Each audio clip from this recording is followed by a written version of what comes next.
Welcome into Studio A for another week of All-American. I'm Maria Trivelpeice alongside Kyle Youmans. Kyle, there were some crazy games that we're going to chat a little bit about in just a few moments, but what are some of your takeaways from this last week of football? Oh, man, crazy games is just the beginning. I mean, we had a shootout in Denton, Texas between probably the best defense in the conference and the best offense in the conference in Tulane and North Texas. Then we had the biggest comeback of the year so far as Tulsa gets it done over UTSA.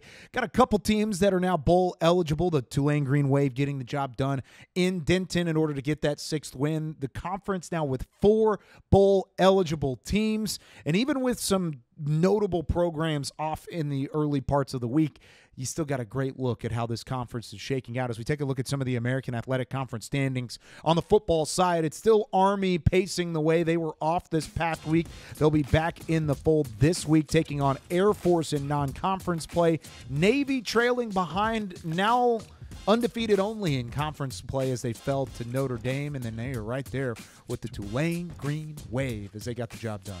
Yeah, Navy falling in non-conference, but that's okay. They're still undefeated in the American, and that's what matters here right now. And I'm just so excited for these teams to start matching up against each other. We're going to see some more separation within these conference standings. Yeah, they go down for the first time. We'll talk a little bit more in depth about that matchup. Not an AC or AAC play. Tulsa gets their first conference win. And let's talk more about the Golden Hurricane as we welcome in Leger Douzable from ESPN. You were on the call alongside James Westling for that matchup. Tulsa, UTSA. I mean, let's just start with it. They were up 35-7. The Roadrunners up at halftime, 35-7. Later in the game, even up 42-17.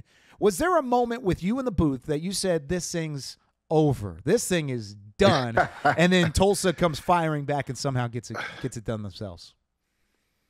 I mean, it's so interesting that you said that, right? Because at halftime, we were like, I wonder what head coach Kevin Wilson is saying to his team, right? You alluded to it. They were down, I believe, 35-7 at half, down 28 points.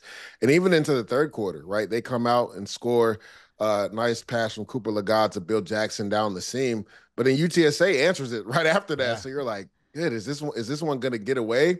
And then all of a sudden, that big, sack from Malone on the Tulsa defensive line, sack fumble, Ye Williams scoops it up and scores.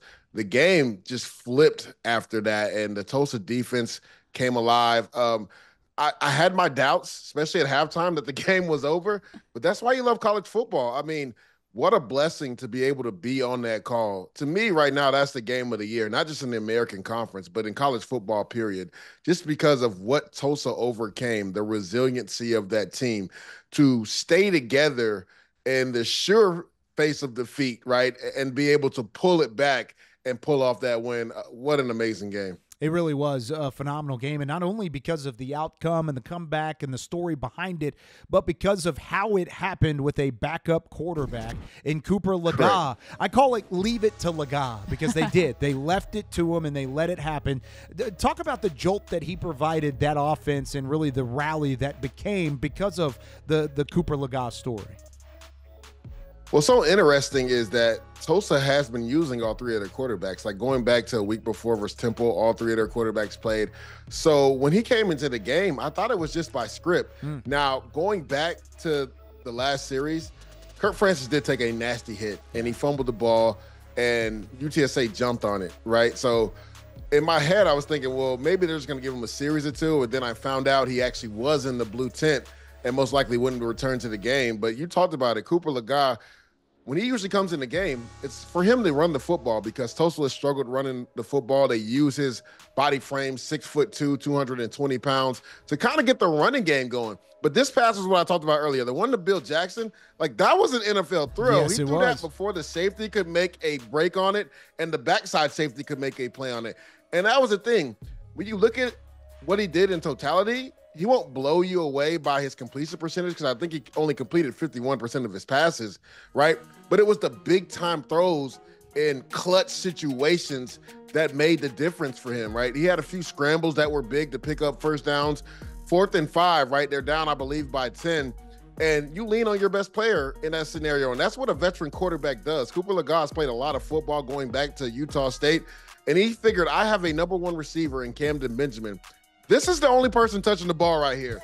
Fade route for a touchdown to cut it down to 3. And that's what I love about a veteran quarterback. They understand and lean on their playmakers on the outside. But on that last drive, he was 4-6 throwing the football.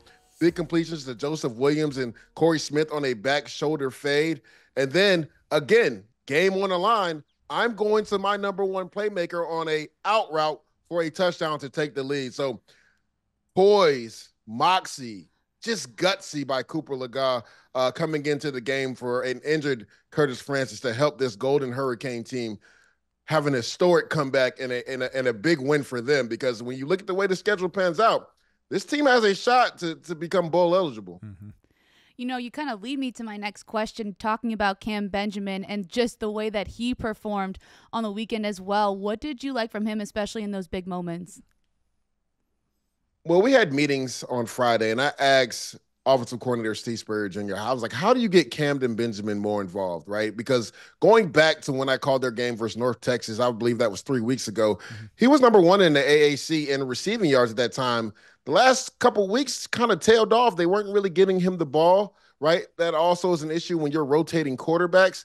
But what he told me in that meeting was that we always try to make sure he's the first or second read and when we have our passes put into the game plan, right? Now, we don't necessarily script things for him, but we're going to make sure he's the first and second read. And you saw that on that play where Cooper Leger rolls out on a bootleg to the right. Simple, comeback route from Kamdyn Benjamin. He makes one guy miss, and he goes 74 yards. Like, he's a true playmaker. To me, kind of reminds me of Golden Tate in the way he's kind of built, right? He's a shorter receiver, but has a strong lower half. He's really hard to bring down in the open field. They like to get him the ball on comebacks and also the screen game, but he's just a playmaker. And then we haven't even talked about what he does on the special teams front, right? He's one of the best punt returners in all the nation. He's averaging around 15 yards a punt return, had a punt return touchdown in week 1 versus Northwest Missouri State.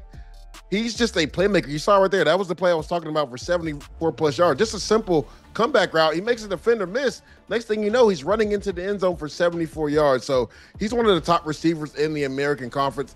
Gutsy kid, also a former walk-on. So he's a tough kid. He was a special teams ace, and you can see that he's made that transition to be their best playmaker on offense. He was a lot of fun to watch, especially this past weekend. But, I want to look ahead to Tulsa's schedule coming up. They have UAB, East Carolina. You mentioned they have a possibility of becoming bowl eligible. But what do you think it's going to take for them to get a couple wins in these next few games? Yeah, they have to continue to be consistent. I think the issue for them has been third down on offense. Too many times, 3rd and long. The success rate is not really there when you're constantly in 3rd and 8, 3rd and 9, 3rd and 10 plus.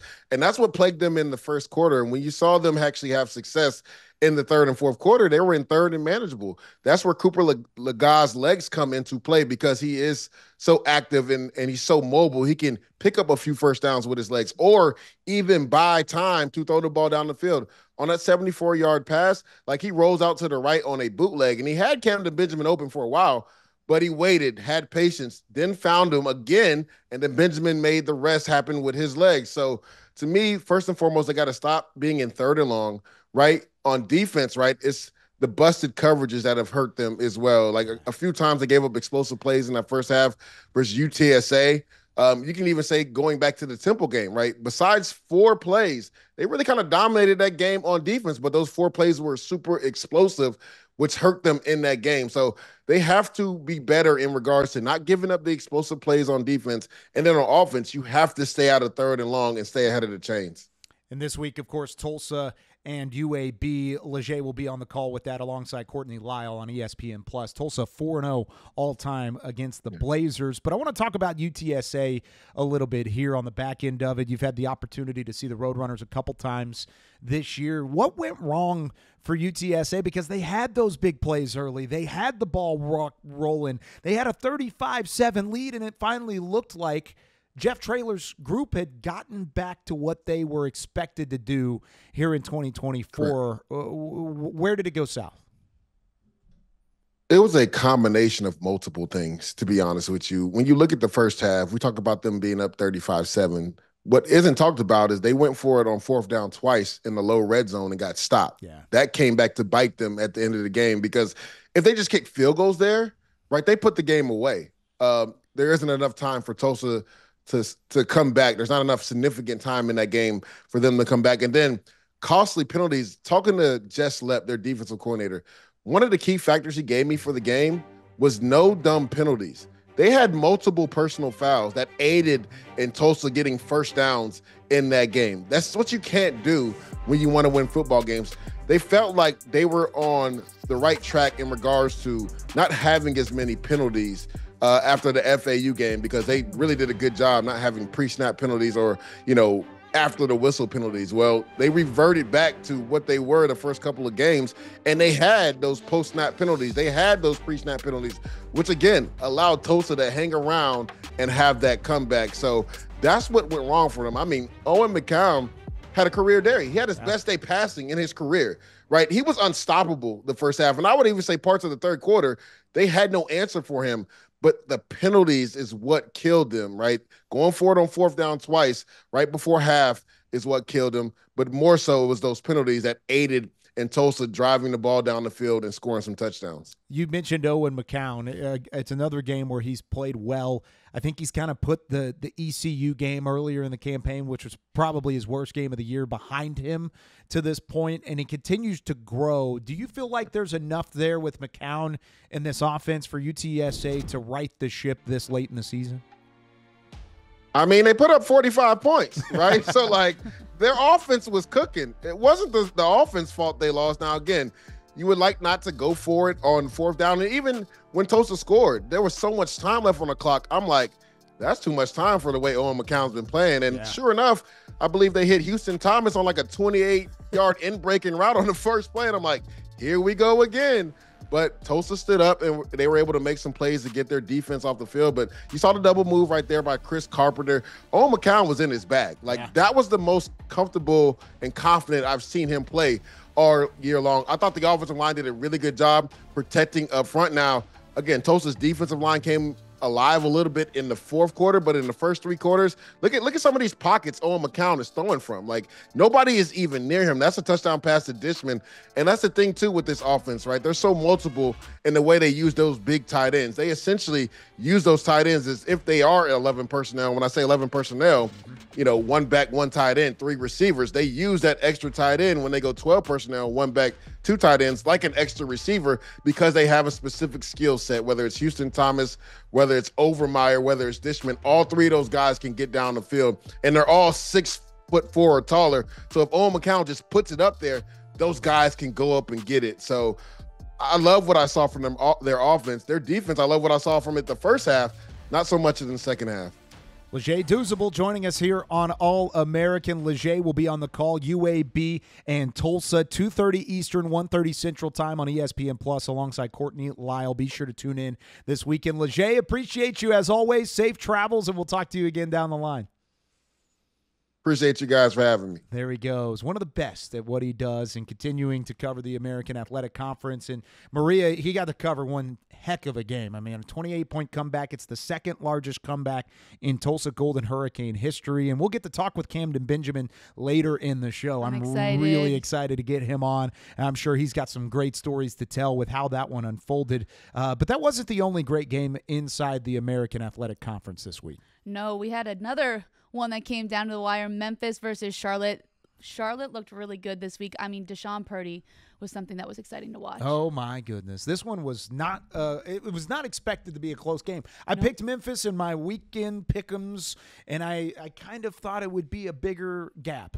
Not the case. Credit to Charlotte and what they did, keeping it close and fighting back. I was surprised initially how much pressure Seth Hennigan was under. That front 7 from the 49ers pinned their ears back, and they got rolling, putting pressure on the dominant Memphis quarterback. In the beginning, they dominated the line of scrimmage, but it was Mario Anderson that really slowed things down, helped steady the hand of the Memphis Tigers, and even whenever he left the game, they allowed for Makari Bodiford to come in and play well and run the football effectively for Memphis. That was the key to me of slowing it down whenever Charlotte was making their charge in the second half and running the football effectively. Well, that's exactly what I had written down on my notes, too, is not only just slowing it down, but almost like a reset at halftime. It just looked like a completely different game when both of those teams stepped back onto the field, and I just think that that's ultimately what helped Memphis win. Now, Charlotte did a really good job at that end of the game. They almost scored too quickly on that drive with Purdy. He makes that pass. They did score too quickly. They almost. They did score too quickly. They gave Memphis way too much time to come back and win that game. But, I mean, I think on the Charlotte side, I saw a lot of really good things as well. I mean, we've been talking about Deshaun Purdy. He looked really good and calm. And then that Charlotte run game, it really allowed for them to kind of open things up and find ways to score. So I think that if you're Charlotte, you take some good things away from this game as well. Sure. It's just tough because Memphis has that veteran presence. You have Seth Hennigan. He had all the time in the world. He looked calm, composed, was able to get that win for his Tigers, and keeps them in the running for an AAC championship. And that was the thing with this game specifically, is Charlotte as a team, I think we've said it multiple times throughout the year, we're surprised at how they played here, or they're surprised at how we played there. When you look at Charlotte as an organization, I mean, the program is still 3-5. You are what your record says you are, but I think we need to stop being surprised when Charlotte makes these games close and continues to play, because they've got a good offensive line. Their running game is specific, and I think at times we've doubted the passing attack. Deshaun Purdy showed in that football game that there is a passing attack that Charlotte can have, and Memphis had to outpace them. First half for Memphis, and even into the third quarter, it was all about the run game. Then you turn around and you open things up for Seth Hennigan in the second half. It opened up the play-action game. They were still able to run the football effectively, but then they started working down the field, and you could see the balanced attack. And by balanced, I mean everything is perfectly equal. I'm sitting here as Thanos in the Avengers. It's all perfectly balanced. The universe is at 212 through the air and on the ground, and most of that was because of the tale of two halves for this Memphis offense. Well, I think that takes pressure off both the run game and the pass game for the Memphis Tigers, because you know that you don't have to rely heavily on one, right? You have the ability to run the ball if you need it, and then you have Hennigan, who's going to be able to throw the ball, especially in those clutch situations. And I think because of that, they were able to just remain calm. Charlotte goes up with a little bit over a minute to go, and they're like, you know what, we're good. We have this.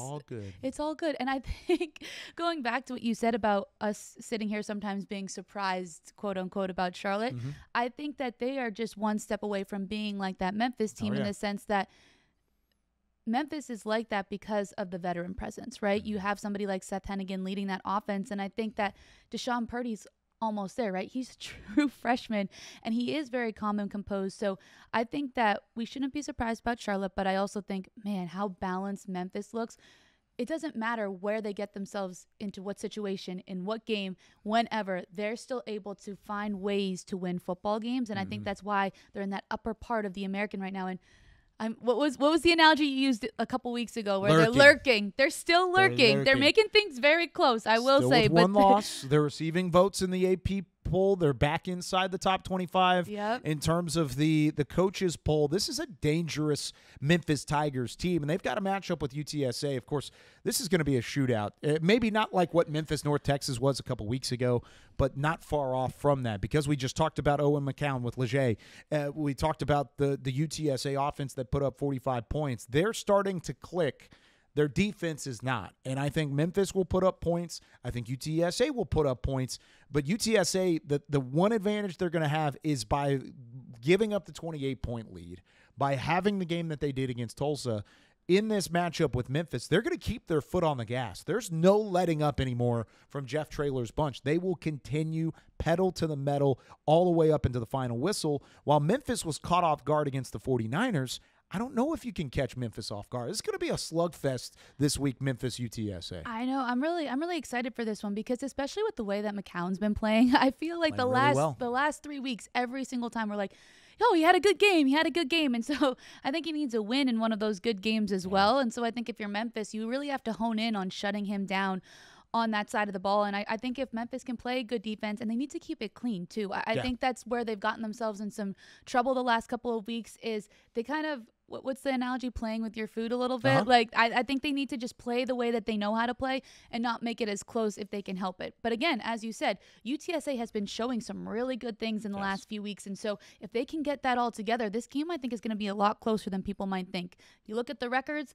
and you say, oh, maybe not. I think that UTSA is better than their record shows. And I think that this is going to be a fun one to watch. You know, and we've talked about it already before, but Memphis is going to the Alamo Dome to play this UTSA team, and UTSA is so good in the Alamo Dome, 26-3 at home underneath Jeff Traylor in his 5 years with the Roadrunners. Be very, very careful. Be very, very careful. Jeff Traylor has won 14 of his last 15 contests inside the Alamo Dome. This is not a gimme game for the Memphis Tigers. They may be on upset alert if Owen McCown gets hot early, gets hot often. They're not, like I said, they're not going to let off the gas in this one like they did a little bit against the Tulsa Golden Hurricane. Memphis is going to have to play really well in this game to make it happen. Now, kind of along the same line, Charlotte has another tough matchup this week. It's the Charlotte 49ers and the Tulane Green Wave. Charlotte falls short, but like you talked about, there are multiple things to take away from this football game. And I've got a bold prediction in terms of Charlotte here. I think they lose this week. That's not the bold prediction. I think they lose to Tulane just because I think Tulane's the best team in the conference, not because Charlotte's a bad football team. Then I think Charlotte wins out and they get to a bowl game. I think they end up at 6-6, which I wouldn't have said early in the year with Charlotte, but I've been so impressed by their rushing attack that's been pretty steady as the year has gone on. Their defense and their front seven has gotten better and better, and they put a ton of pressure on Seth Hennigan in that football game. They're going to have a tight matchup against Tulane. I think Tulane cannot overlook Charlotte. But I think they lose this week, and then they play South Florida, Florida Atlantic, UAB. Win, win, win in my occasion. And I think Charlotte ends up in a bowl game when it's all said and done. See, I'm going to agree with you in this instance. Because so maybe it's not so bold. I was going to say, I don't think it's that bold of a prediction because I think that they're knocking at the door, right? Yeah. They're starting to put the pieces together, and it comes back to what I said earlier about there's some younger guys who are finally getting those reps, right? They're having their feet held to the fire, and they're starting to perform. They're so close. Everything that you just mentioned, they just need that one extra push over the ledge to get them there. And so I think this will be a good test against Tulane. Mm-hmm. We'll see how they fare. But I think, if anything, this game gives them confidence going into that back half of the schedule. Yeah. And I wouldn't be surprised to see them bowl eligible as well. That'll be fun. Now, here's the thing with Charlotte. We talked earlier about the Max Brown scenario. Max Brown, of course, the transfer from Florida, had gotten injured early in the year. You kind of went back and forth between a couple of guys, Trexler Ivy, Deshaun Purdy at quarterback, and it seems like now we're getting to the point where there's something with Purdy here. And I think Purdy found a connection with Omega Blake, which certainly helps out when you have a connection with a wide receiver. But the second half surge was basically from Deshaun Purdy replacing Max Brown in the football game. And I was on record on this show multiple times throughout the early parts of the season saying, do not replace Max Brown with Deshaun Purdy because a quarterback should never lose his job due to injury. I'm not there anymore because they did. They gave the job back to Max Brown, and they said, this is your thing. This is your job. This is your team. Run with it. And he hasn't played well. He really hasn't. And so now Deshaun Purdy comes in on multiple occasions, not just one, and has played well this year, and he's starting to click. Things are starting to figure themselves out with Deshaun Purdy, a quarterback. I think this needs to be his job moving forward, and that's something that should be exciting for Charlotte fans because he's a redshirt freshman. He's got a ton of eligibility left. He's going to continue to grow into this role just as he has here in his first season with the 49ers. I think there's ways for this team to get better and better with him at the helm, and that's how they get back to that bowl eligibility mark is by letting him take the reins, deciding, hey, he's the guy. Nothing against Max Brown, but he had his shot. He had his opportunity, and now I think it's Purdy's team moving forward. Well, I'll add one more thing to that as well. I just like the way that his team plays when he's on the field. They just seem to rally around him. You talked a little bit about that chemistry as well, but the way that he's able to construct drives and just kind of push his team forward, I think that speaks a lot to the way that they respond to him. And I think if you have somebody that young being able to lead like that, it can only go up from here. And so I think the more reps that he gets, I mean, when he comes into a game, there's a noticeable difference, right? When he's not in the game, there's a noticeable difference. And so I'm excited to see where it goes, not only against Tulane in this upcoming game, but the rest of the season and the rest of his career. Deshaun Purdy, by the way, not a redshirt freshman, but a freshman. This is his first True year freshman. overall, true freshman. Right. I said redshirt earlier. I meant to say true freshman in his first year with the 49ers.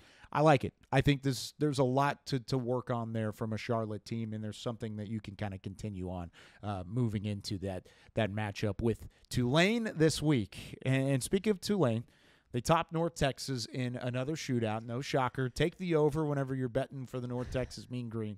But they continue to put up points, but not enough to keep track with this Tulane Green Wave team. I mean, I love North Texas's offense. We've spoke so much about it and the way that they're able to produce. And they're still really good. And yes, still really good. I just think that Tulane is just such a complete team, right? You have that offense that is just so overpowering, and then the defense as well. And I feel like, again, we don't talk quite as much about that defense, but it is so good. And the other thing I'll say about Tulane is I just think that the way that they mentally approach teams and mentally intimidate teams is another reason that they have been so good, because they're just super aggressive and physical, and they wear people down both offensively and defensively. No doubt. And it took a lot of mental toughness in a matchup like this, because Patrick Jenkins, unfortunate story, and they heard about it on the broadcast and talked about it a little bit in the middle of this matchup, but he lost his mom suddenly on Sunday, was not with the team, was expected to return to practice earlier in the week. He did so this week after the North Texas matchup, but they did have a moment following FaceTiming with Patrick Jenkins. And you mentioned that mental toughness, and in a situation like this where it is a sad moment, you lose one of your top players because he has to make arrangements and he has to be with his family, which is, by the way, the best thing to do in those moments.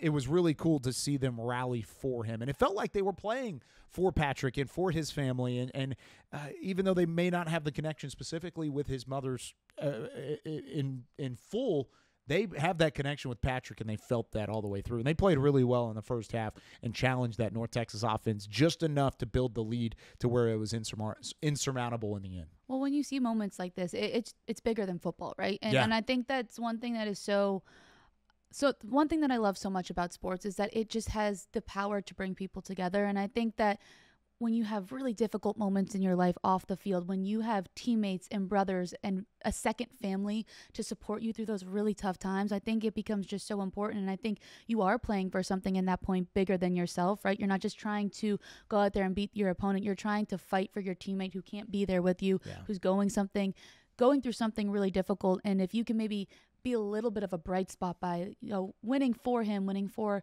his mom, and all of those different things, I think it speaks a lot to just sports in general, but I also think it speaks a lot to this Tulane program and how close they are, because that's who you want. That's who's there with you in the trenches, and they're still supporting you in things that aren't football related. And I think that's why teams are successful, and that's why you also take those relationships with you when you graduate and you leave school.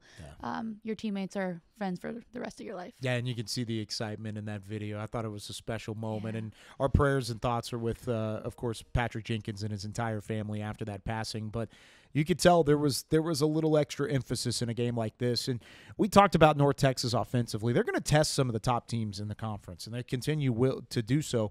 One of the problems with the Mean Green is they cannot stop the run right now, and it doesn't really matter who's running the football, especially when it's a guy like Mekhi Hughes. And I've also been outspoken on this show. I think he's one of the top running backs in the country. They finish up as a team with 297 yards on the ground, nearly 300 yards rushing. We're talking Army Black Knights sort of rushing yardage as the top team in the country.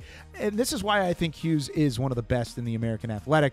That offensive line just paves the way, because it wasn't just Hughes. It was multiple guys toting the rock. I could have been running free behind that line of scrimmage for 100 yards against that North Texas defense. Probably not. Okay. But all right. I like the confidence. I mean, I challenged a Division I pitcher that I was going to hit his 90-mile-an-hour fastball in a broadcast. Mm-hmm. Yeah, so I think we're a little bit more overconfident in our ability abilities. Absolutely, but that's the point. Is that physicality up front set the tone, and then you've got a NFL caliber back, in my opinion. I mean, I know the draft is still a couple months away, but I think there's another running back that's going to be wearing a Tulane Green Wave uniform that can make some noise in the NFL, and I think Hughes is built like an NFL back. Got to put a little extra muscle, a little extra size on there, but he is strong as it stands right now, and they continue that great ground game against North Texas as well. You know, I was listening to John Summerall speak about Mekhi Hughes, and one thing that he was saying is that he just gets better as the game goes. So the more carries he gets, the better he gets. And he said, you know, some running backs with a style like Mekhi Hughes, they just wear the other team down, and that's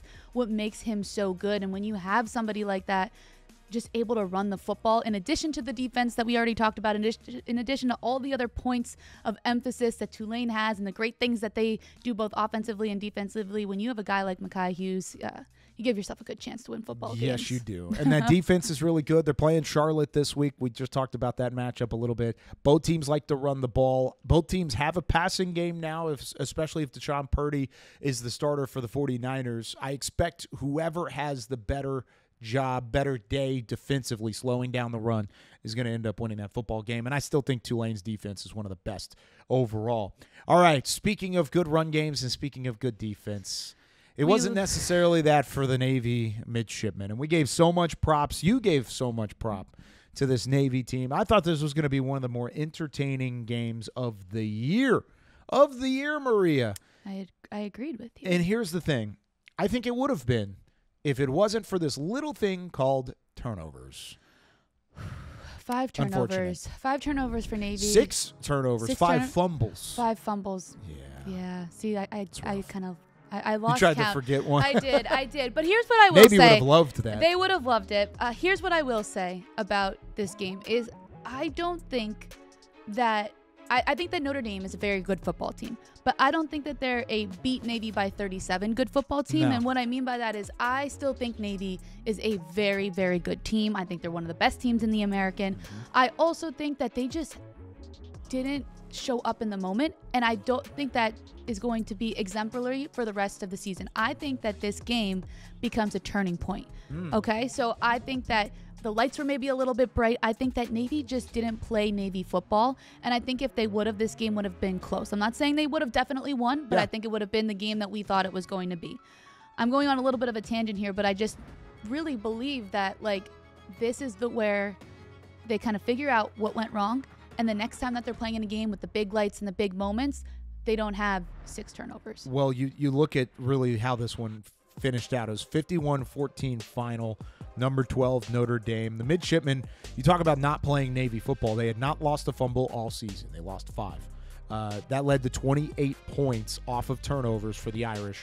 If you take those 28 points off the board, and let's say they eradicate the 5 fumbles, they eradicate the turnovers in general, then even without adding points for the Navy offense, that's 23-14. It's a completely different football game. Right. So 51-14 was the final. It would have been 23-14 without the turnovers. And you would think with the offense and the way that the sling tee was effective, and Blake Horvath still put up some decent numbers outside of the turnovers, I think you add a couple scores there, and we're not talking about a 51-14 game. We're talking more so like a upper 20s, low 30s sort of football game, one way or the other, depending on what momentum looks like. So that was the number one thing. 6 turnovers for the Navy midshipmen. That's their most since 2002 in terms of giving the football up. It is not Navy football. Are we going to make excuses for Navy in that moment in that game? Absolutely not. They didn't play well. But they've got a chance, like you said, against Rice, South Florida, Tulane. That's going to be a fun matchup. Rice, South Florida, Tulane over the next 3 weeks going into the bye week. Then they get ECU on the road. Then, of course, that Army matchup, depending on if it's going to be a matchup with Army after the conference championship game, because Navy still has a shot to get into the conference championship game. They're undefeated in AAC play. Exactly, because they have not lost yet in conference play. That Tulane matchup, November 16th, that might be a conference championship play-in game by that point in time. So lots to still look for, and I know this is a team with Brian Newberry as the head coach that's going to say, forget about it. You coughed up the rock. You do not. And honestly, we talked last week about Marcus Freeman and Notre Dame losing sleep in terms of how to slow down the Navy matchup on the offensive side of the ball. While he was not losing sleep, he was studying. He was up there looking, trying to scheme out ways to make it happen. And he said, you know what? If I can't slow you down, I'm just going to take the football away because then you can't run without the football. That's what happened, and it was just unfortunate that Navy let it happen in a big game like that. Yeah, no. The atmosphere was great. The pregame stuff was awesome. Navy at midfield at MetLife Stadium was cool. They just didn't show up the way that you expected. But again, I think this is my former athlete brain speaking, right? Yeah. Flush it. It's done. It's over with. Have to. You're still undefeated in conference play. You still have a great chance to be competing for an American Conference Championship. I think that you take it, it's done, it's over with. It was uncharacteristic, right? All of the things that you're good at, you didn't do, and that's okay because you still know that you're good at those things. You don't turn the ball over. You have a very good offense that creates a lot of points. And so I think heading now into this weekend against Rice, we're going to see how the midshipmen respond, and I think it's going to be a big telltale sign of how the rest of their season goes. Yeah, and of course, this is a Rice team that is going without Mike Bloomgren as the head coach moving forward, announcing a leadership change. Second straight week we've had a leadership change inside the American Athletic Conference. And some notes on Bloomgren's time: 7 seasons with the Rice Owls, 24-52 overall record. He entered with this pedigree. He entered with this opportunity coming in after spending significant time with Stanford in some of the best offenses in the country whenever Christian McCaffrey was at Stanford, and they were running the football at will. Before that, he was with the New York Jets. But they never really got the offense going the way that I think Rice and the administration at Rice anticipated underneath Bloomgren.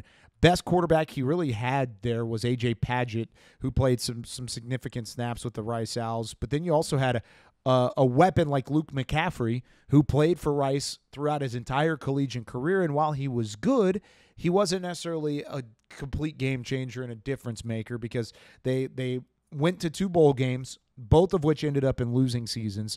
5-7, they lost in their bowl game in 2022. They were 6-6 last year, lost in the bowl game in 2023, so they were 6-7 overall. So you never really had this calling card season underneath Bloomgren. He's going to land somewhere, and he may be a phenomenal coordinator. We'll see where he ends up going, and of course our well wishes to Bloomgren as he moves on to his next part of his coaching career. But they just struggled too much in terms of offense, defense, and putting it all together, both whenever they were with Conference USA and then making the move to the American. Not surprised that this is time to move on. The timing of it is a little bit odd because you do have 2 games, Navy and Memphis, and maybe that's what they want to see. They want to see what the grit of their football team is going up against 2 of the best in the conference before hitting a bye week and then finishing the year with UAB in South Florida. And we'll see how it goes, too, right? We saw this happen with ECU last week and the way that they responded. And so now Rice, opportunity to respond this upcoming week as well. Let's talk about ECU a little bit and the way that they did respond, of course, following the parting of ways with Mike Houston as head coach. And it took a little bit of time there, Maria, but they did find that offense that we've talked so highly about. They traded blows back and forth. It was like a heavyweight fight all the way up until the final couple minutes of the second quarter, but they dominated the eights. You ever heard that term before? Dominate the eights? No. It's a football term, and it means you want to be the best in the game in the final 8 minutes of the first half and the first 8 minutes of the second half. And they didn't only do that, they did it in the final 4 minutes of the first half and the final 4 minutes, or the first 4 minutes of the second half. They went down and scored with a couple seconds left to finish the second quarter and went into halftime with the lead. And then they scored in the first couple minutes of the third quarter to double dip. And by that point, it went from being a 21-14 Temple lead to a 35-21 ECU lead, almost what felt like a snap of the fingers. Well, I just like the way that they responded. I mean, it kind of goes back to what I was saying about watching the way that Navy will respond or won't respond in the upcoming weeks. And I think ECU did what they had to do, right? Anytime that they looked like it was going to get a little hairy, they responded and they were able to put some points on the board. And so I think that this says a lot about this program, and it's starting to turn in the direction that they maybe wanted to go. And I think at this point in the season, any team is just looking for another extra layer of grit. Whether you're undefeated or don't have a win on the season, you have to dig a little bit deeper to find ways to win football games, to find ways to just show up on the field, because everybody's a little bit banged up right now. Everybody's going through, you know, those mid-season wear and tear school comes into play, all of that fun stuff. It's getting close to the holiday time. Yeah. Mentally, you got to stay locked in. And so I like this from the Pirates. I think that this was a much-needed win for them. Much-needed third quarter as a whole as well, putting up 29 points. The defense provided some extra possessions, extra takeaways, too. That was a phenomenal outing overall whenever it came to the third quarter, and that ECU Pirates team, a much-needed win, much-needed win. And East Carolina's got a shot to make a run and be bowl eligible as well. I mean, they're sitting at 4-4 right now. They're 2-2 and even 2-2 in conference play. Florida Atlantic, Tulsa, North Texas, and Navy. They need 2 wins out of that, and I think they may get it in the next couple of games. They've got a bye week this week before going on, but they could beat Florida Atlantic. They could beat Tulsa. Those are 2 games that you can win. Now, nothing is a given in the American. We've seen that already in this show. Ooh. But East Carolina still has a lot in front of them this season if they can continue to keep that offense rolling and then get some help from that defense. If that defense can continue to force turnovers and get some takeaways, they've got a shot no matter who they're playing. Yeah, they look good this weekend. I was excited for them for sure. Yeah, no doubt. Let's move on to the Army Black Knights. Of course, they were off this past weekend. Now they get a That's why Bryson Daly wasn't Player of the Week. Yeah, because he was he didn't play, chilling on the couch. Yeah, they still actually somebody voted for him while he was sitting on the couch. Yeah, for sure. It might have been me, but it was a good off week, a nicely timed off week for the undefeated Army side, and now they've got one of the legs of the commissioner or the Commander-in-Chief trophy with the Air Force Academy. And by the way, if history wants to repeat itself in the opposite way, it certainly could. This was last year. Air Force was a top 20 team. They had a top rushing attack. They go up against a 2-6 Army team while undefeated at 8-0. And what happened? It was Army that came out on top 23-3, and they haven't necessarily lost anything since then. You know, our producer, Zach Fisher, has been talking about this moment probably the entire season. And that's what a good producer does. He gives you a heads up. Oh, he's had a heads up since like week 2. Yep. I actually don't even think I knew Zach during week 2, but you know what? That's a whole different story. But he was talking about this game. He was still talking about it. I was hearing it in my head before I got to the American. But the point is that it's something that Army should maybe not think superstitiously to pay attention to, but just the fact is you don't want to take anybody lightly. You're coming off a bye week, which should be helpful at this point of the season, right? Army pushed through a lot of games in a row, so they were able to rest their bodies, that sort of thing. But I think that you definitely can't take this Air Force team lightly, despite what their record is. When these military academies play each other, anything goes. As we saw last year, Army, I believe, you'll have to correct me if I'm wrong, hasn't lost since they beat Air Force. Have not lost. So I think that it's something that they need to tread lightly on and just play the way that they've been playing and, give the ball to Bryson Daly, and they should be okay. Longest active win streak in the nation on the line. Army with the #1 rushing attack in football. Air Force can run the football too. They're number 31 in the country currently in terms of team rushing.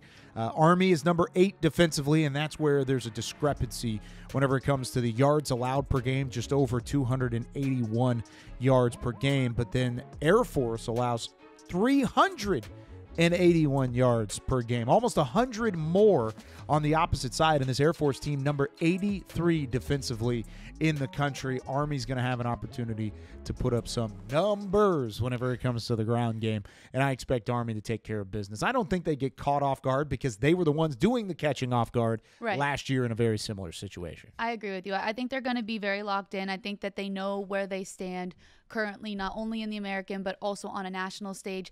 They're ranked. They've been playing some really good football. Excited to see how this one plays out. Excited to see how it plays out. We've got one more matchup before we give you the full schedule of games going into the weekend. South Florida trying to find some payback against in-state rival, or whenever you look at this matchup against South Florida and Florida Atlantic. FAU took care of business over their in-state rival last year, 56-14 in Tampa. South Florida not necessarily having the best season, but they could really turn it around with a big win here.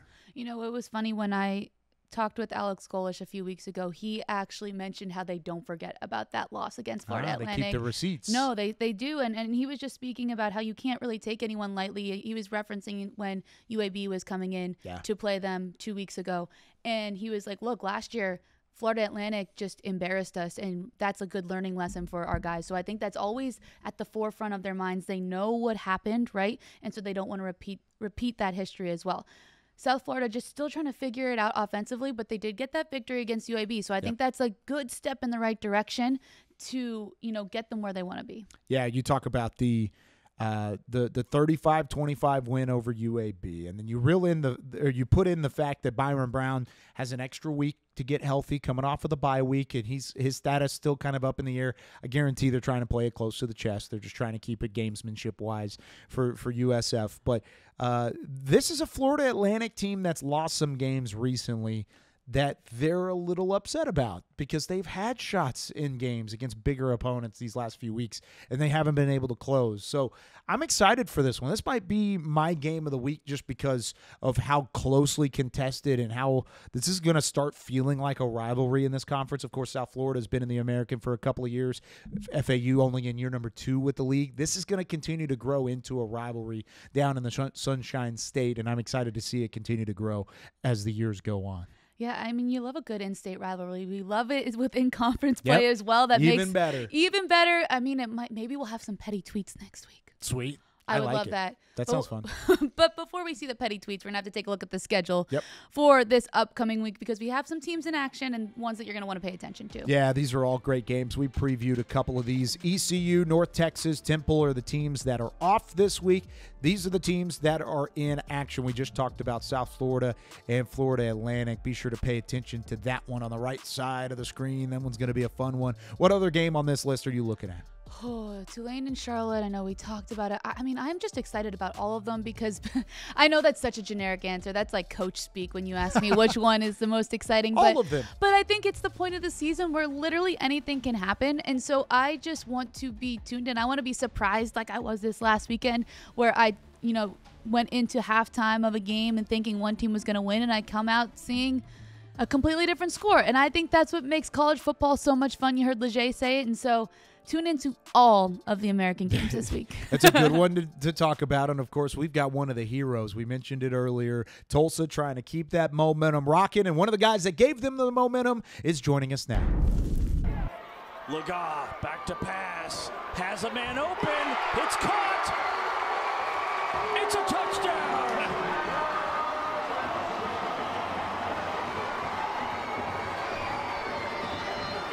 Mr. October, Kamdyn Benjamin, his 6th grab, his 2nd touchdown of the night. It's good for 20 yards. And with the game on the line, Mr. October joins us now. It might be the World Series. It might be baseball time. But Cam Benjamin's hitting home runs and keeping things rocking up in Tulsa. 7 receptions, 125 yards, and count them. 1, 2, 3 touchdowns in the come-from-behind victory this week for Tulsa over UTSA. Cam, appreciate you taking some time and joining us here on All-American. I just kind of want to get your baseline feel from how that game unfolded and what's been kind of the fallout since then. I mean, the fact that you guys erase a 28-point deficit and are able to come away with a big-time win. I mean, yeah, it obviously didn't start out the way we kind of planned for it to, but we just kind of stuck with it one play at a time, as Coach Wilson said, going in, and just kept fighting and clawing back, and we were able to get close down the stretch, and we were able to make those plays and overcome the deficit and win. So it was really big for us. I think we got a lot of momentum going, and we just hope to carry it through the rest of the year.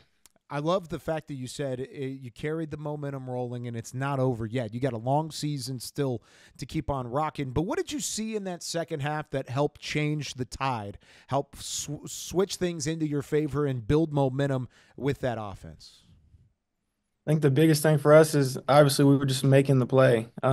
We've had opportunities throughout the year, and we would just come up short, or the ball didn't fall our way. But this time we were able to come out there. We made the play. When the ball was in the air, the receivers came down with it. The O-line held up. Coop made great plays at quarterback. Running backs were big. Everybody just kind of did their job and made the play when the moment arose. And I think that's the biggest thing that we hope to carry on throughout the rest of the year and just make the play when it's there. Cam, what was the conversation like at halftime? I mean, you're down 35-7. What did Coach say to you to kind of get you going in that second half? I mean, it was just kind of the same message as it was going in. We knew it was going to be a fight. Obviously, it didn't start out the way it was, but our big message all week was just play the next play. Every play is important. Each play is 4 to 6 seconds, as Coach Wilson would say. I mean, just give it your all each play. It's not a long time, but just give it your all every play, no matter if it went good, if it went bad, give it your all. And we just kept doing that. And those plays started to stack up, and we were able to make something of it. You had 3 touchdowns in this game, and that last one was pretty big, I would say. So can you walk me through what you were seeing on that final play? We were down there close, and I saw the play come in, and I knew it was coming to me, so I was just trying to do my best to get open and give us a shot. I liked the situation we were in. I've ran that a million times throughout practice, so I know what to do and I know how to make it work. So I'm just glad it went our way and we were able to get the win. Now, on that play specifically, a lot of times you're taught to run to the goal line or beyond because you're trying to get to that line. You want to have that line to gain mentality. You ran it a little bit short. Was that on purpose in that moment, just knowing, hey, I'm going to still have room, have some separation to catch the football, and I'm quick enough to get to the pylon? Yeah, with that one, I know Coop's job is they tell him to throw it right at the front pylon. So that was my aiming point. I was just running for the front pylon. He put the ball right where it was supposed to be, and I was able to do the easy part and catch the ball. So, it worked out just as we drew it up, and it's nice to see. No doubt. It was nice to see. Now, you mentioned Cooper Lega and what he was able to do in that second half. It's not always easy on a quarterback coming in and taking over midway through a game after Kirk Francis started the game.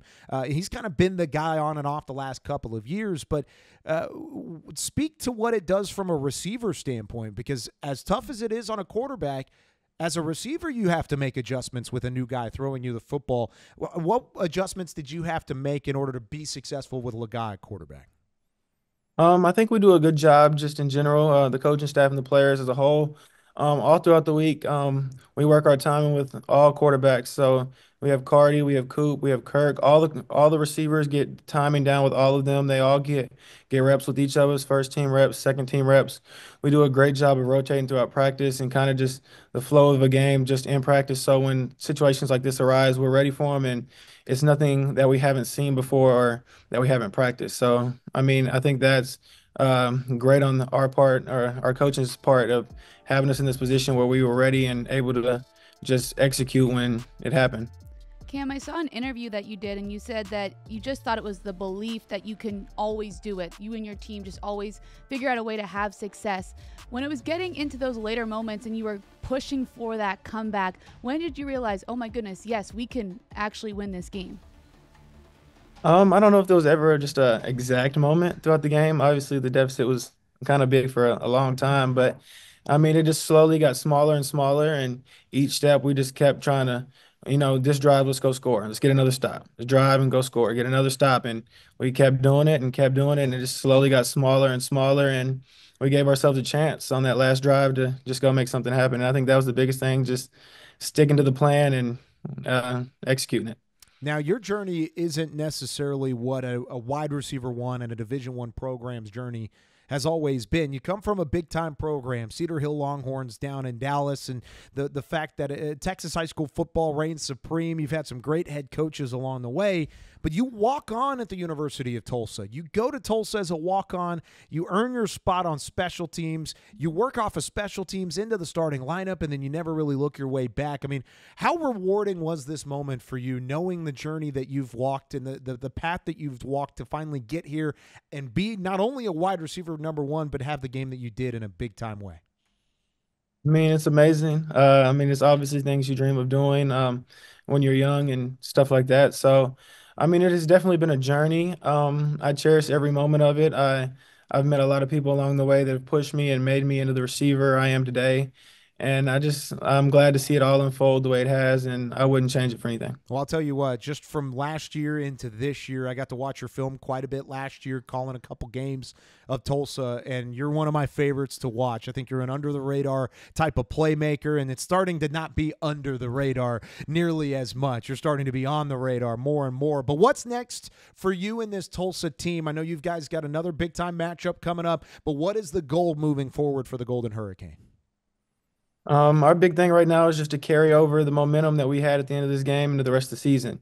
We finally were able to, like, we've been practicing hard all year, as Wilson has said several times. So it's great to see it actually on the field on game day. And we just want to continue that trend and just try to finish the season strong and carry this momentum throughout the rest of the season and show everybody that we're a really good team and that we can do this on a consistent basis. The man, the myth, the legend, Mr. October in Tulsa. Kamdyn Benjamin joins us here on All-American. Cam, thanks so much for taking some time. Good luck this week and the rest of the year. Thanks for having me. I appreciate it. How sweet was that, Cam Benjamin stopping by? It was incredibly sweet, kind of like Halloween candy. And, Halloween's tomorrow. Yes. So I was thinking we have a little chat about our favorite Halloween candy. Okay, I like this. Because when we did basketball media days, Yes. I asked some of the student athletes their favorite Halloween candies. Candies. I'm not sure exactly what the proper English is there, but we'll figure it out. Anyway, Either way. I think that my favorite Halloween candies are elite, and they're probably going to be better than yours. So I'm going to tell you them, and then we're going to have a debate about it. Okay, go for it. You go first. Okay, number 1, Reese's. Okay. Number 2, Hershey's with almonds. Ooh, with the almonds. Yes, very particular. Okay. And finally, a Crunch Bar. These are all elite. I'll give you Thank you. credit. I These are know. all phenomenal because especially whenever you have these, a lot of times it's either the fun-sized, whenever you're in the middle of the Halloween, it's the smaller candies, and you're going and looking for it. And in terms of the Reese's, you have the Reese's Pieces that you can kind of have. They're like little M&Ms. But See, I don't like Reese's Pieces as much. And also, is it Reese's Pieces or Reese's Pieces? I say it's Pieces. Reese's. I mean, I'm from the South. This is Reese's. It's Reese's. Listen, here's the thing. Reese's. I have been with the NFL draft, covering the NFL draft since 2018. We go to the Reese's Senior Bowl in Mobile, Alabama. We do not go to the Reese's Senior Bowl. The Reese's Senior Bowl in Mobile, Alabama. Like, no, this is Reese's Was Senior that like Bowl. a British accent? It I'm was from whatever- Pennsylvania, it not was England. It was a Pennsylvania accent. That's okay. I don't expect Pennsylvania to know anything. Sorry, Temple. But the whole factor of Reese's, it is not Reese's. It's Reese's. Who is Reese? We're gonna have to put a poll out on Reese. social media. Reese's. If there's a peanut guy, butter. if you're talking to a guy that spells his name Reese, are you calling him Reese or Reese? You just said the same thing. Reese or Reese? There's a little Reese. bit of a difference there. No, there was no difference in what you said. Anyway, these are my top. Reese's. Reese's is my favorite Okay. candy. Uh-huh. And Crunch Bars, that's a super underrated candy. I love a good They're Crunch phenomenal. Bar. They're fantastic. And all of these, you can dip them in peanut Why butter. why the almonds with the Hershey bar? I don't know. It was like my obsession when I was a little chubby kid, and I never got over it. Yeah, that's a whole nother story. we Not could a talk regular about. Hershey bar? No, because the regular. I don't like just like. It needs something in it. That's why I like Reese's. That's why I like the Crunch Bar. I don't. It like does. Just, You're like, right. All of them plain. has a Yeah, little sprinkle of something else. Something a little Okay. extra. Well, I'm going to throw you off on mine. Okay. How about this? All Here right. are my top 3. Starting off with Twix right there at the top. Okay. You got a Twix. That's a Okay. classic candy bar with the crunch, with the I can see the face. I know. of Yeah, what the happened. first two I'm fine with. Reese's are yep. number 2. Reese's, yep. And then the number 3, the Airheads mystery flavor. And here's my reasoning on this. I need to hear I've this. filled Oh out. my I've filled gosh. out. I'm a big fan of Snicker bar, big fan of M&Ms, big fan of just normal chocolate. But on Halloween specifically, when I got home as a kid, and you dump out your Halloween bucket, you dump out with whether it was a pumpkin or a baseball or a football or whatever it was. I just had a plastic bag. Yeah, I had was like basic. Yeah, same thing. Plastic bags, whatever it ends up being.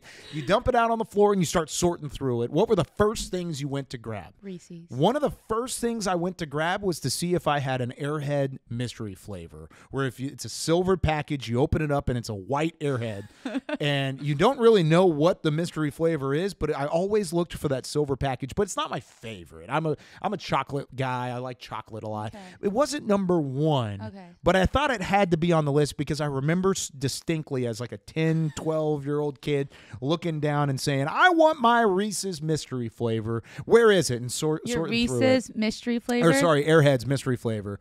Reese's is the number 2, though, because it's that chocolate peanut butter, the sweet and the salty, and you kind of have that nice I really touch. want that right now. See, and that's the thing is I'm going to put that on Zach, our producer. We're having a candy segment, and we're not going to have candy in studio. That was rude because he knew what candies we liked. Mm-hmm. We told him. Yep. I didn't know what you picked, and you didn't know what I picked. Well, I guess we'll just have to go trick-or-treating tomorrow. Okay, we'll have to go pick it up and make sure it happens. I'm excited for that. So. Now, what about candy corn? Do you feel like candy corn is a doable thing? I know there's like a whole social media debate on it. There's like a very heated. I'm gonna be on the, I guess, the not as common side. I like I don't put it as my top, but I enjoy candy corn. Okay. And I like the candy corn pumpkins. You know which ones I'm talking about? Yeah.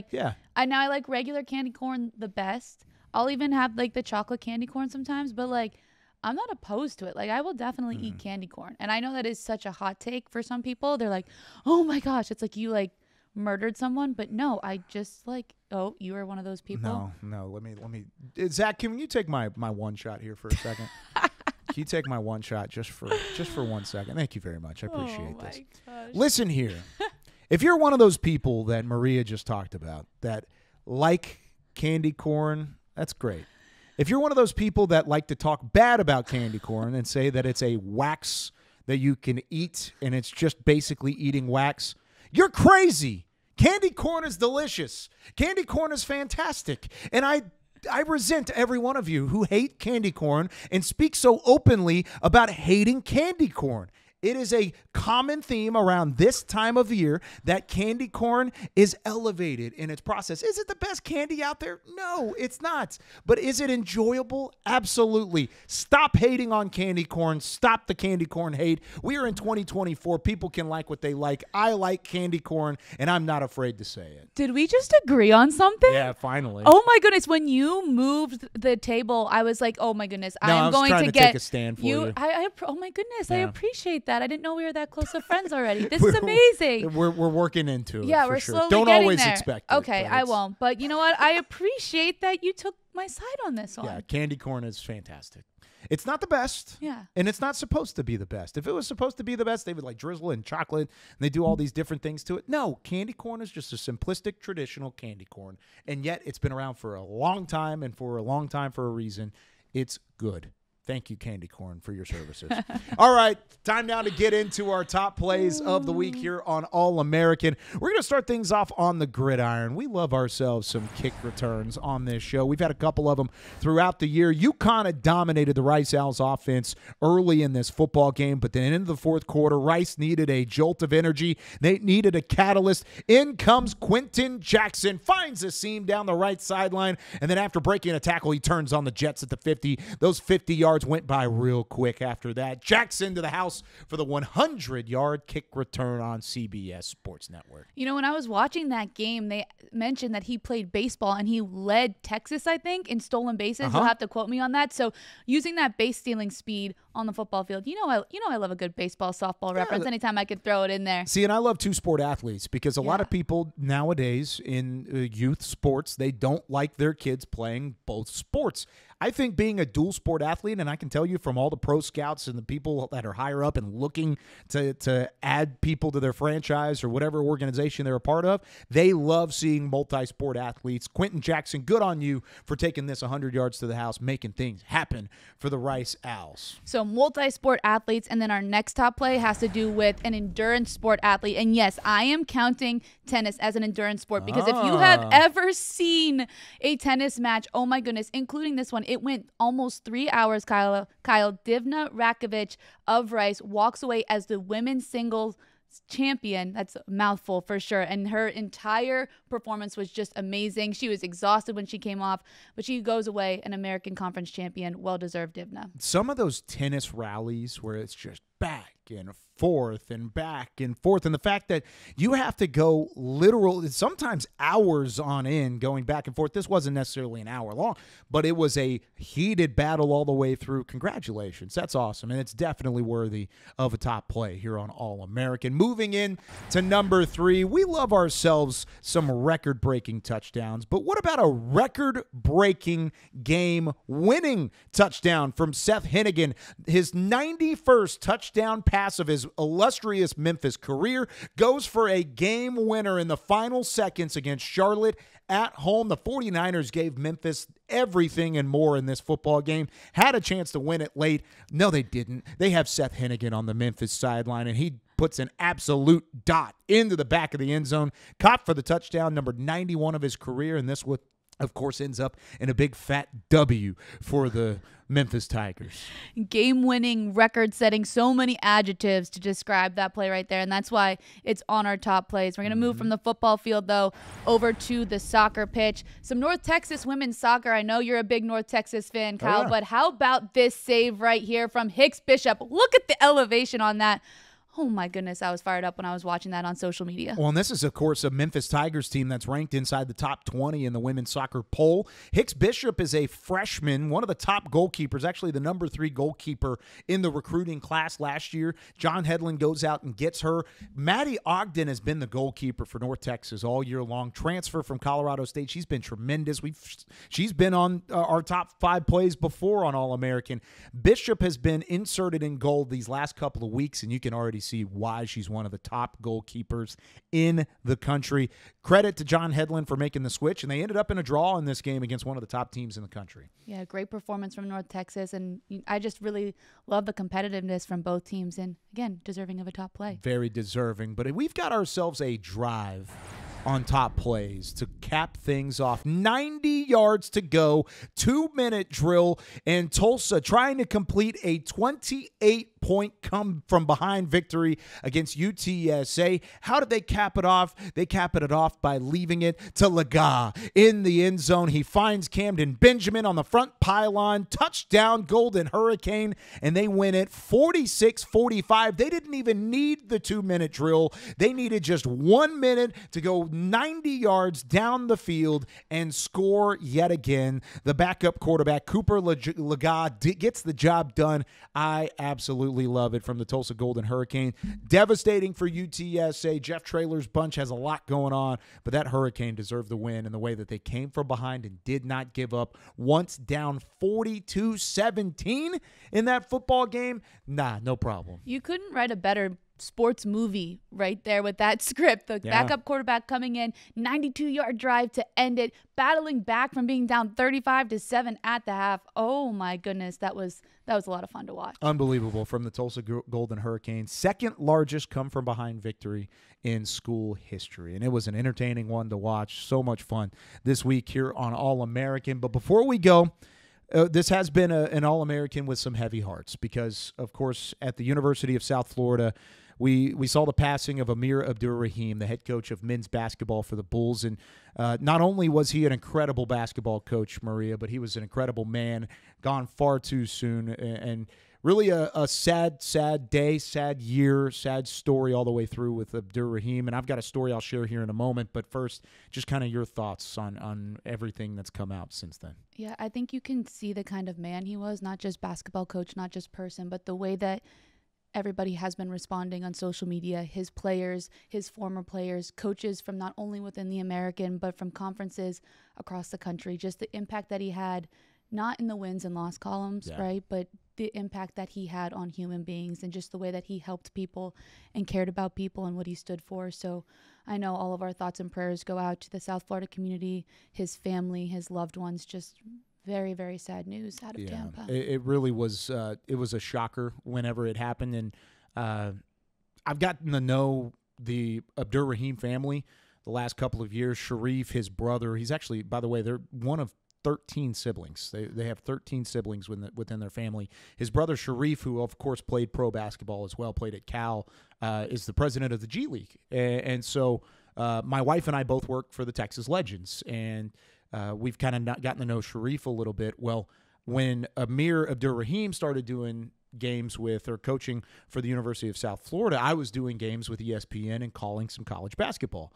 Well, the first time I met him, my wife and I were in the hospital with triplets. My wife was pregnant with triplets, and I was doing my coach's calls over Zoom with a laptop in a hotel, or not a hotel, a hospital lobby.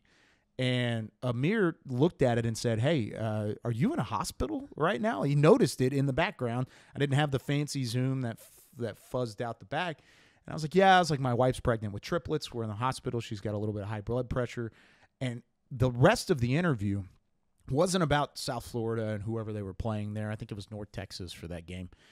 He started asking me about my family. And then I asked him about his family. His son played at Georgia, was a standout athlete in high school, went to Georgia, and had a great career with the Bulldogs. And we started talking about it. We spent 35 minutes talking about family.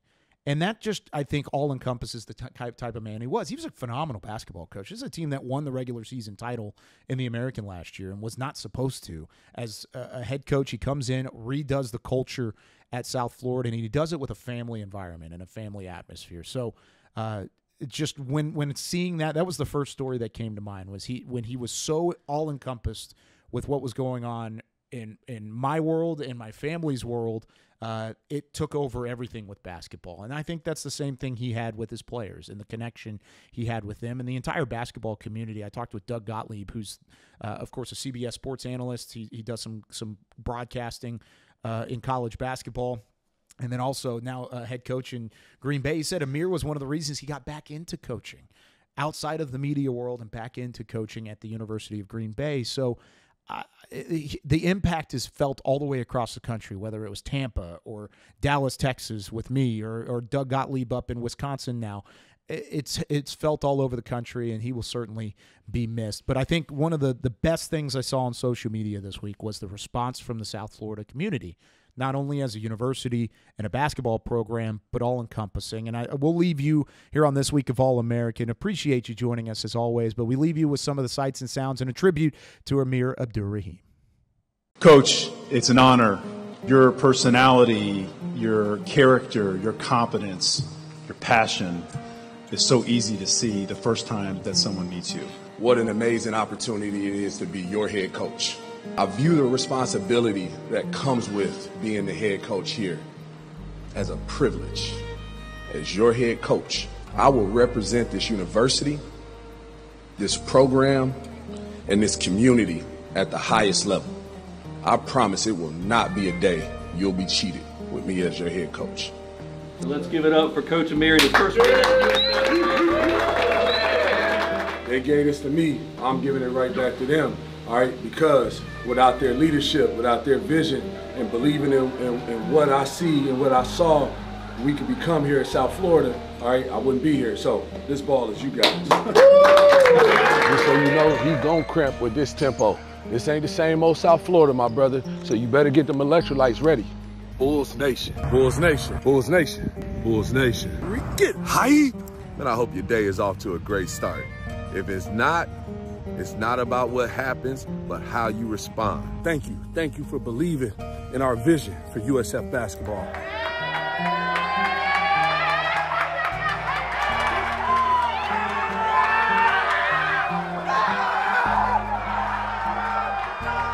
Talked about it, all right? We talked about Dr. King's message. Dangerous unselfishness. And that's, y'all are dangerously unselfish tonight. Man, I'm so proud of you guys, all right? What you're building, right? What you're building, guys, man, is a fortitude that nothing shakes you. He was the finest human being. He was a great basketball coach, but an even better husband, father, and overall human being. The way he shook your hand and looked you in the eye, that man was all about respect. The way he glowingly spoke about his faith and his family, you knew that this was a guy that was genuine, down to his core. We're talking about much more than a basketball coach. To me, we're talking about a guy that found a way to kind of unite an entire campus, to connect with the whole Tampa Bay sporting community. He just brought a kind of magic to us.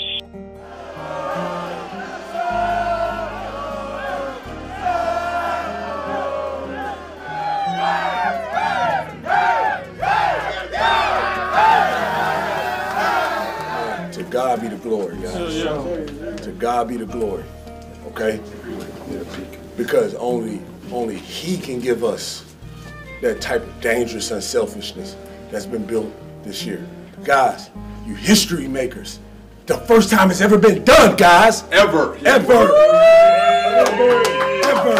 It's somebody that done wore that jersey before you. Somebody that care about this program. People that care about this university. You guys have given them a sense of pride again, man. That's what it's about, all right? But I'm telling you, the biggest thing you've done, man, you have created a lifelong bond amongst each other because it's something they cannot take away, something that was done together. You understand that? Yes, sir. I love it, man. This wasn't fake. This wasn't for the cameras. He legitimately was just having the time of his life out there with people. He enjoyed people, whether it was me, you, or anybody. I want to be staff of the year, right? Like, I really do. I don't want to be like, trust me, no coach, there's no coach in the country that coaches by himself. And whatever award I get, I'm going to take the plate off and I'm going to go get a plate on it that says staff of the year. I'm going to make sure to get my staff one. I'm unbelievably blessed. One of the coaches I've grown really close to and just learned a ton from, I want to give this award to her and her staff. Coach Erica Brennan, Dalton, y'all get down here. You guys get to see Coach Amir. Some of you get to see him from a little bit closer, a little bit further away, but who he is out in the public is 150,000 times more authentic behind closed doors. Your friendship, Coach, has meant the world to me this year. Guys, I don't need a piece of net or a ring to tell me I'm a good coach. It's just great to see growth in young people, man. When they start to see themselves as more than just basketball players, when they start to see themselves as men, that tells me right there. You know, these guys get to learn life through a game. Man, coach, man, there ain't nothing like climbing up on that ladder, man, cutting that net down. Cutting down nets are fun, man. Wait till you hold your son or your daughter for the first time. You know, wait till you meet that girl that makes you a better man, that pushes you to be better, man, and that's when it gets fun. That's the fun part. When that day comes, and it's gonna come, I asked them, Kay, you afraid of heights? Because you're gonna have to get up on that ladder one day to cut down those nets. Go Bulls.